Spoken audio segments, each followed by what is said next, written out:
창세기 1장부터 3장까지를 살펴보면 그 짧은 창세기의 1장부터 3장까지의 내용이 하나님의 사랑이 또 하나님의 성품이 선명하게 드러나 있습니다. 하나님은 빛을 만드시고 이 온 땅에 질서를 세우시는 분이고 생명을 주는 분이십니다. 그런데 3장에 들어가면 인간이 그 빛을 등지고 그 질서를 깨고 그 생명을 스스로 끊어버립니다. 그래서 성경의 창세기 1장부터 3장의 내용을 빼고 그 나머지 그 방대한 분량은 결국 인간의 구원에 대한 이야기로 점철되어 있어요. 하나님 포기하지 않으시고 우리를 끝까지 찾아오신 하나님이세요. 그러니까 하나님과 망가진 관계를 다시 회복시키시는 하나님이시라는 거예요. 구원의 역사를 실제로 이루시는 하나님, 그 이야기가 창세기 3장 이후에 그 많은 분량에 담겨져 있습니다. 그런데 여러분, 우리가 성경을 이렇게 쭉 읽다 보면 우리가 매우 큐티하지만 이 구원의 역사는 언제나, 하나님의 구원의 역사는 평화롭고 아름다운 순간에만 기록되어 있지 않아요. 오히려 가장 많이 역사되는 곳, 하나님께서 역사하시는 곳은 어디였냐면 하나님을 가장 멀리 느끼는 자리였어요. 그 자리가 바로 오늘 우리 함께 읽었던 우리 시편 22편의 말씀입니다. 내 하나님이여 내 하나님이여 나를 어찌 버리셨나이까. 이 다윗이 탄식합니다. 이 다윗의 이 탄식은 믿음이 없는 사람이 던지는 말이 아니에요. 오히려 하나님을 알고 있던 사람, 하나님을 사모해 보았던 사람, 그런 사람들이 할 수 있는 탄식입니다. 그래서 더 아픈 거예요. 다윗은 하나님을 부정하지 않았어요. 고통의 상황 속에서도 도망치지 않았습니다. 그런데 그 다윗의 마음 가운데에는 지금 하나님이 안 계시는 것 같아요. 그런 마음을 가지고 지금 탄식하고 있는 거예요. 2절을 보니까 내가 낮에도 부르짖고 밤에도 잠잠하지 아니하오나 응답하지 아니하시나이다. 그러니까 하나님이 응답하지 않으시나이다라는 그 애절한 이 탄식 가운데 다윗의 실제적인 문제는 다윗이 갖고 있는 그 문제 그 자체가 아니라 그 고난 속에서 하나님이 침묵하신다는 생각, 그게 이 다윗을 무너뜨리고 있는 거예요. 그러니까 고난 자체보다는 하나님과의 관계, 하나님이 침묵하고 계시다라는 그 관계 가운데 탄식하는 겁니다. 우리도 그렇잖아요. 고통은 견딜 수 있어요. 우리가 아무리 세상을 살아갈 때 고통은 견딜 수 있는데, 그런데 의미 없는 고통은 견디기가 어렵습니다. 아픔보다 더 아픈 건 뭐냐면 그 아픔이 어디로 연결되는지 모른다는 거예요. 그럴 때 우리는 더 고통을 느낍니다. 그래서 오늘 본문은 이렇게 사람들에게, 이 독자들, 이 시편을 읽는 독자들에게 주시는 메시지는 뭐냐면, 신앙생활 하면서도 느끼는 감정이긴 해요. 기도해도 아무 일이 안 일어나는 것 같아요 라는 마음이 들 때가 있어요. 하나님이 멀게 느낄 때가 있는 것 같아요. 내 마음이 좀 메말라 버린 것 같아요 라는 마음이 들 때 이 시편 22편이 주는 그 메시지는 뭐냐면, 하나님이 멀게 느껴지는 순간에도 기도는 끝나지 않는다라는 거예요. 다윗이 굉장히 많은 고난을 받았잖아요. 그런데도 불구하고 다윗에게 실제적인 문제는 그 고난이 문제가 아니라 하나님과의 관계였다라는 거예요. 그 고난이 역시 그 다윗에게는 오히려 하나님께 더 나아가는, 더욱 진짜가 된다라는 것을 보여줍니다. 이 시편 22편이. 왜냐하면 다윗은 탄식을 하면서도 여전히 하나님을 이렇게 부르거든요. 우리 1절 보니까 내 하나님, 내 하나님 계속 나옵니다. 내 하나님이여 어찌 나를 버리셨나이까. 내 하나님이여. 탄식을 하면서도 내 하나님, 내 하나님 계속 부르짖고 있어요. 버리셨다고 말하면서도 내 하나님이라고 지금 고백하고 있는 거예요. 이게 믿음입니다. 그러니까 우리가 감정적으로 정리되어서 평안을 느끼는 상태가 믿음이 아니라 하나님께 어떠한 순간에라도 우리가 기도할 수 있는 마지막 끈을 놓지 않는 것, 그게 믿음이라는 거예요. 다윗에게는 정말 엄청난 고난과 고통의 자리가 있었죠. 오늘 22편의 이 다윗의 탄식은 어떤 상황인지 우리가 알 수는 없어요. 기록되어 있지 않기 때문에. 그런데 다윗이 왜 그 고통의 자리에서도 하나님을 놓지 않았는지, 그리고 탄식이 어떻게 십자가에서 완성이 돼서 우리에게 복음이 전해졌는지, 우리가 좀 이 22편 좀 본문을 좀 살펴보면서 우리 본문에서 이야기하는 하나님의 뜻을 우리 좀 밝혀보십시다. 자, 오늘 짧은 한 문장으로 시작하죠. 내 하나님이여, 내 하나님이여, 어찌 나를 버리셨나이까. 이게 어떤 과장이 아니라 실제적인 그 다윗의 감정이에요. 이게 말씀드렸지만 신앙이 없어서가 아니라 너무 아파서, 그 고통스러운, 그 고난이 너무 아파서, 너무 고통스러워서 튀어나온 말입니다. 우리도 보통 믿음을 가지고 신앙생활을 하면 우리는 착각을 해요. 삶이 점점점 나아질 것이라고. 그런데 성경은 의외로 정직합니다. 하나님의 사람들도 괜찮지 않다, 고통스럽다라고 말한다는 거예요. 이게 더 놀라운 것은 뭐냐면 그 절망의 언어가 불신앙의 언어가 아니라 기도의 언어라는 거예요. 왜냐하면 절망하고 고통스럽고 탄식하는 것은 그것이 하나님의 관계를 다시 회복하고 싶어 하는 마음에서 나타난다는 거예요. 그런 마음에서 기도를 한다는 거예요, 하나님께. 다윗이 말하고 있잖아요. 하나님이 안 계신 것 같아요. 하나님이 어떻게 나에게 이러실 수 있습니까? 그런데 하나님은 내 하나님이라고 불러요. 내 하나님이라고. 여기서 본문이 우리를 살립니다. 진짜 믿음은 감정으로 포장하는 게 아니에요. 하나님이 멀게 느껴질 때라도 하나님께 기도할 수 있는 힘, 기도할 수 있는 마음, 그게 믿음인 거예요. 우리 2절에서 내 하나님여 내가 낮에도 부르짖고 밤에도 잠잠하지 아니하오나 응답하지 아니하시나이다. 뭔가 하나님께 간절한 마음인데 그 고통의 무게보다는 하나님이 응답하지 아니하는 것에 이 다윗의 마음이 가 있다는 거예요.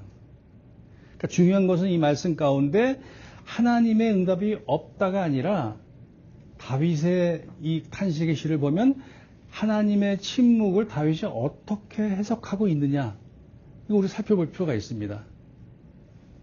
그럼 우리는 하나님과 조금 멀게 느껴지면 우리 마음은 자동적으로 결론을 내려버려요. 아, 내가 실패해서, 내가 부족해서 하나님이 나를 떠나셨나? 나에게 실망하셔서 하나님이 나를 외면하시나? 세상 사람들의 상처는 단순히 어떤 사건 때문에 생기지 않습니다. 이 사건을 해석하는 방식 때문에 상처가 깊어져요. 우리에게 고통이 찾아올 수 있는데 그 고통 때문에 우리가 좌절하지 말아야 한다는 거예요. 그 상처, 그 고통의 상처를 우리가 어떻게 해석하느냐. 근데 오늘 다윗의 이 탄식의 시는 하나님의 침묵을 부재라고 번역하지 않아요. 그러니까 하나님이 부재하신다라고 생각되어지는 그 순간 우리 영혼은 무너집니다. 그런데 오늘 시편 22편은 우리에게 이 고통이라는 것, 인간이 느낄 수 있는 이 고통이라는 것을 새롭게 번역해 줍니다. 하나님의 침묵은 부재가 아니고 그 침묵 속에서도 하나님은 구원의 역사를 이루어 가신다 라는 해석을 할 수 있도록 우리에게 도전을 합니다. 우리는 지금 이 다윗의 22편의 시편을 통해서 다윗의 그 고통의 한 장면을 보고 있지만 하나님께서는 그 다윗의 탄식하는 이 시를 통해서 하나님은 전체 구원의 역사를 보고 계시는 거예요. 우리는 때로는 우리가 살아가는 인생의 한 컷에 갇힙니다. 우리가 처해져 있는 인간의 그 어려운 그 순간에 갇혀버립니다. 그런데 하나님은 우리의 인생의 결말을 알고 계세요. 그래서 내 감정이 아니라 하나님의 성품, 하나님의 역사가 기준이라는 거예요. 3절에 보니까 갑자기 1절, 2절 탄식을 하시고 3절에 이스라엘의 찬송 중에 거하시는 주여 주는 거룩하시니이다. 어떻게 탄식을 하다 이렇게 갑자기 바뀔 수가 있죠? 지금 다윗의 감정은 여전히 최악이에요. 달라진 게 없어요. 상황도 그대로입니다. 그런데 다윗은 기준을 바꿉니다. 내 생각에서 하나님의 성품으로, 내 고통에서 하나님의 역사를 바라봅니다. 그리고 이제 조상들의 이야기를 꺼냅니다. 4절과 5절 말씀인데요. 우리 조상들이 주께 의뢰하였고 의뢰하였으므로 그들을 건지셨나이다. 그들이 주께 부르짖어 구원을 얻고 주께 의뢰하여 수치를 당하지 아니하였나이다. 그러니까 하나님을 의지했더니 수치를 당하지 아니었다. 구원받았다라는 거예요. 이 시편의 이 4절 5절과 말씀은 고난을 통한 어떤 신앙의 깊은 연륜을 느낄 수가 있는 대목이에요. 여러분, 상처가 깊을수록, 상처가 많을수록 사람들은 자기 이야기만 합니다. 자기 이야기가 갇힙니다. 그런데 하나님의 말씀인 이 진리의 말씀은 우리를 더 큰 이야기로 끌고 갑니다. 그러니까 내 삶이 마치 버려진 것 같은 순간이 있을 수 있어요.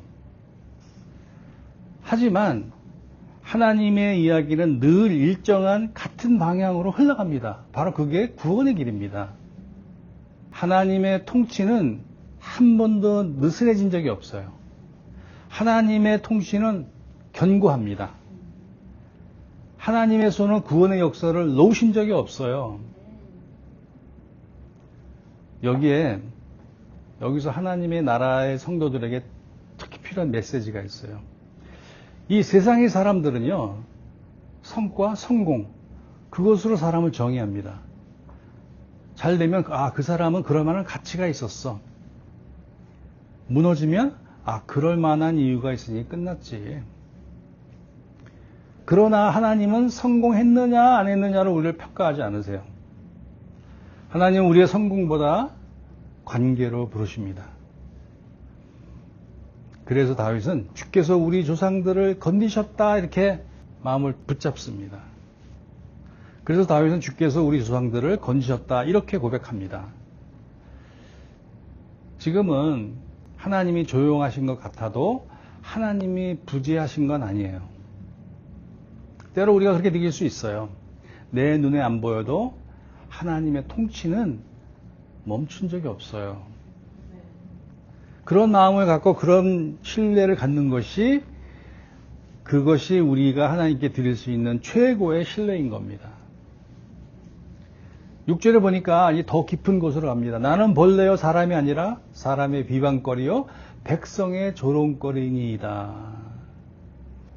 이제 견디기 어려운 상처의 언어예요, 이건. 그러니까 사람들이 자기를 비방하고 조롱하는 것은 엄청난 상처잖아요. 어떤 고난과 고통보다 더 무서운 것이 사람들의 비방과 조롱이에요. 그런 상황에 맞닥뜨리게 되면은 대부분의 사람들은 자기 자신에 대한 잘못을 잘못 해석하기 시작합니다. 어떻게 해요? 나는 가치가 없어. 나는 실패자야. 나는 사랑받을 자격이 없어. 그리고 주변의 목소리가 들려요. 7절과 8절 말씀인데요. 나를 보는 자는 다 나를 비웃으며 입술을 삐죽거리며 머리를 흔들며 말하되 그가 여호와께 의탁하니 구원하실걸? 그를 기뻐하시니 건지실걸 하나이다. 이 조롱은요, 오늘날에도 형태만 바뀌었지 그대로입니다. 많은 사람들이 하나님을 믿는다더니 왜 그 모양이야? 이런 식으로 비난하고 조롱합니다. 야, 너희들이 기도한다던데 뭐 달라진 게 뭐니? 신앙이 있으면 이런 일 없어야지. 라는 식으로 사람들은 조롱합니다. 근데 여기서 이 사람들의 이 조롱과 비아냥거림이 복음의 이 장면으로 연장이 됩니다. 그게 바로 예수님의 십자가예요. 예수님이 십자가에서 바로 이 시편 22편의 첫 문장을 말씀하셨어요. 마태복음 27장에 보면 엘리 엘리 라마 사박다니 나의 하나님 나의 하나님 어찌 나를 버리셨나이까. 이게 무슨 뜻이냐면 다윗의 절망이 이 개인의 절망으로 끝나지 않았다는 거예요. 그러니까 우리의 절망과 고통이 우리 개인의 절망과 고통으로 끝나지 않는다라는 거예요. 그 절망은 장차 오실 예수 그리스도의 고난으로 연결되어지잖아요. 그러니까 여기서 십자가는 단지 어떤 사랑의 상징이 아니라 하나님의 통치 방식이에요. 하나님은 죄와 죽음, 인간의 죄와 죽음을 전능하신 능력으로 억누르지 않으셨어요. 오히려 하나님은 자신의 아들인 예수님을 통해서 순종으로 뚫고 들어가셔서 역전시켰다라는 거예요. 그래서 바울이 오늘 이렇게 로마서에서 기록했습니다. 오늘 우리가 아직 연약할 때에 그리스도께서 경건하지 않은 자를 위해 죽으셨다라는 거예요. 핵심은 이겁니다. 내가 괜찮아도 내가 괜찮아서 하나님이 나를 붙드신 게 아니고 내가 무너졌을 때, 내가 고통 중에 있을 때, 내가 죄인이었을 때 하나님이 나를 붙드셨다라는 거예요. 쉽게 말하면 복음의 확신, 복음의 신뢰는 내 감정에서 나오지 않는다라는 거예요. 어떤 날은 내가 믿음이 뜨겁고 어떤 날은 내가 마음이 차갑고 그런데 기분에 따라서 마음이 흔들리면 너무 불안하잖아요. 그래서 하나님은 우리의 구원의 확신을 우리의 마음에 두지 않으셨어요. 확신의 근거를 십자가에 두셨다라는 거예요. 십자가에. 내 마음이 흔들려도 십자가는 흔들리지 않는다. 내 감정은 바뀌어도 예수님의 사랑은 이미 완성되었다. 오늘 여러분 날씨가 좀 흐려서 기분이 별로이더라도 이렇게 말할 수 있어야 돼요. 예수님이 나를 죽으셨다. 그래서 나는 확신하고 붙을 수 있다. 그런 여러분 모두가 되시길 바랍니다. 자, 이제 9절입니다. 오직 주께서 나를 모태에서 나오게 하시고 내 어머니의 젖을 먹을 때 의지하게 하셨나이다. 다윗은 고백합니다. 내가 하나님을 선택한 게 아니라 하나님이 나를 먼저 붙드셨다. 오늘 에베소 말씀 우리 예배 시작하면서 우리 선포했는데 우리가 하나님을 찾은 것이 아니요 하나님이 우리에게 구원을 선물로 주신 거예요. 그러니까 우리가 구원을 마치 이룬 것처럼 착각을 합니다. 많은 사람들은. 큐티 말씀 창세기 1장 1절부터 몇 절까지입니까? 제가 그 말씀을 다 하는 말씀인데 다시 묵상하면서 느낀 게 뭐냐면 빛이 있으라. 빛이 있으라. 우리 마음에 찾아오셔서 빛이 있으라. 하나님이 우리를 찾아오셨다라는 거예요. 그래서 우리의 영혼에 빛을 비추신 분이 하나님이시라는 말씀이 막 저를 도전했습니다.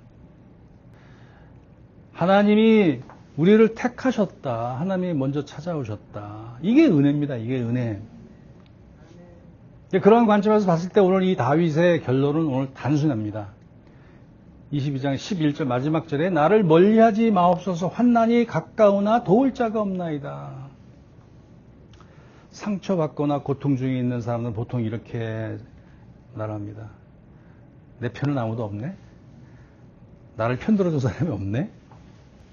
나한테 편이 있었으면 이렇게 되지는 않았어. 이렇게 푸념하잖아요.